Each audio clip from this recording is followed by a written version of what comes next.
এসআইআরটা হচ্ছে আমাদের পশ্চিমবঙ্গের সমস্ত মানুষ একটা ভীত সন্ত্রস্ত হয়ে পড়ে আছে। 4 তারিখ থেকে চালু হচ্ছে, গ্রামে গ্রামে একটা ভয়ের বাতাবরণ চলছে কি না আমরা এনআরসির মধ্যে পড়ে যাব। সমস্ত মানুষকে আমি একটা জিনিস আপনাদেরকে বুঝিয়ে বলি, এসআইআর মানে হচ্ছে স্পেশাল ইন্টেন্সিভ একটা রিভিশন। এইটা আমাদের মেনলি যেটা দাঁড়িয়েছে সেটা হচ্ছে একটা ভোটাধিকার বা ভোটার যারা আছেন তাদের সঙ্গে ইলেকশন কমিশন যারা আমাদের ভোটার ইলেকশন পার্টটাকে কন্ডাক্ট করে তার একটা নিবিড় সম্পর্ক তৈরি করে।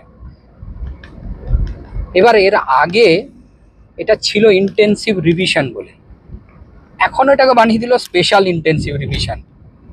আপনারা হয়তো কখনো বক্তব্য শুনে রাখবেন প্রাক্তন আমলা এবং প্রাক্তন চিফ ইলেকট্রাল অফিসার জহর সরকার, প্রাক্তন আইএস, উনি যখন 2002-এ যে আমাদের এটা চালু হয় ইন্টেন্সিভ রিভিশন, তার ড্রাফট রোলটা উনি তৈরি করেন। পরবর্তীকালে উনি যখন এটা হন তখন উনি ছিলেন না, কিন্তু ওনার এতে এটা তৈরি হয়। এবারে এটা জিনিসটা কিছুই না। আপনাদের কোনো ভয়ের বা কোনো জায়গায় চিন্তার কিচ্ছু নেই।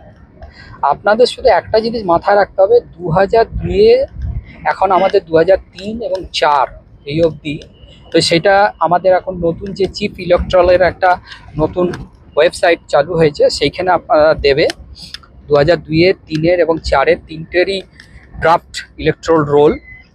ওখানে আপনাদের নামটা দেখতে হবে। দেখা গেল আপনার নাম নেই, আপনার আব্বা মা দেখবেন, আপনার বাবা মা দেখবেন, ওনাদেরও যদি না থাকে, কাকা কাকি, চাচা চাচি, দাদা দাদি, ফুপা ফুপু, নানা নানি, এইসব ব্যক্তিদেরও দেখবেন। আমাদের এটাতে বলেছে মিলানটা হতে হবে, যেটা চিফ ইলেকশন কমিশনার আমাদের মিস্টার গণেশ কুমারের বক্তব্য অনুযায়ী মিলান ইন দি সেন্স মিলিয়ে দিতে হবে।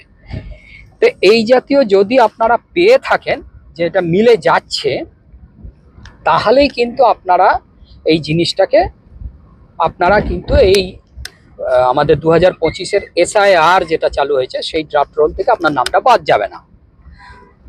বাই চান্স আপনি যদি দেখেন যে আপনার ওটা বাদ যাচ্ছে, তাহলে মাথায় রাখবেন প্রথমে 11টা আমাদের ডকুমেন্টস ছিল, এখন একটা অ্যাড হয়েছে 12টা ডকুমেন্টস, তার মধ্যে সুপ্রিম কোর্টের ডাইরেকশনে আধার কার্ডটাও অ্যাড হয়েছে। এইবারে দেখতে হবে ওই এর মধ্যে যে ডকুমেন্টসগুলো চেয়েছে, হতে পারে সাধারণ মানুষ অনেকের মাধ্যমিক পড়েননি, তারা মাধ্যমিকের সার্টিফিকেট দিতে পারবেন না, কোনো চিন্তার কিচ্ছু নেই। 12টা ডকুমেন্টসের সঙ্গে আমাদের আইনের ভাষাতে কিছু করবোরেটেড এবং সাবস্ট্যান্সিয়াল ডকুমেন্টস থেকে থাকে, সেটা হয়তো আপেক্ষিক দৃষ্টিতে আপনারা জেনারেল মানুষ, অতীব সাধারণ মানুষ, তারা হয়তো এটা বুঝে উঠতে পারবেন না যে কোনটা আমাদের প্রয়োজন। কিন্তু আমি আপনাদের বলে রাখি যে এইটা আপনি আমার তো দেখছেন, যদি দেখেন যে এইখানে আপনাদের নাম নেই এবং পরবর্তীকালে আপনারা যদি সেইখানকার রেসপেক্টিভ এসডিও সাহেবের কাছ থেকে চিঠি পান যে আপনার এইগুলো নেই হ্যান ত্যান সমস্ত ব্যাপার নিয়ে, তাহলে আপনি আমার কাছে সরাসরি যোগাযোগ করবেন, আমি সেই সমস্ত ডকুমেন্টস দিয়ে আপনাদেরকে তৈরি করব। ইভেন আপনাদের যদি ওই ড্রাফটিং রোলে যদি নামও না থাকে, তাহলেও আপনারা যোগাযোগ করতে পারেন।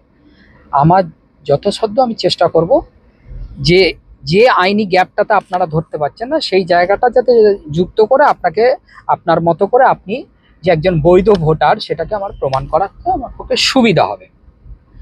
তা এইটাই আমার বলার উদ্দেশ্য। এটা কোনো এনআরসি নয়, এটা নিয়ে অহেতুক আপনারা কোনো ভয় পাওয়ার কিচ্ছু নেই। 2002 সালেও প্রচুর লোকের ভোটের নাম বাদ গিয়েছিল, কিন্তু তারপরেও আবার সেগুলো পরবর্তীকালে ডকুমেন্টসে তাদের নাম তোলা হয়। আজকের ডেটেও আপনাদের নাম উঠবে, ডেফিনেটলি উঠবে, এবং সেই জায়গাটা আপনাদেরকে তৈরি করতে হবে।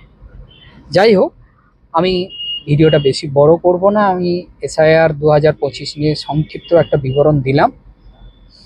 আপনারা আপনাদের মতো করে জিনিসটা দেখে আমাকে তখন জানাবেন, ঠিক আছে? Thank you.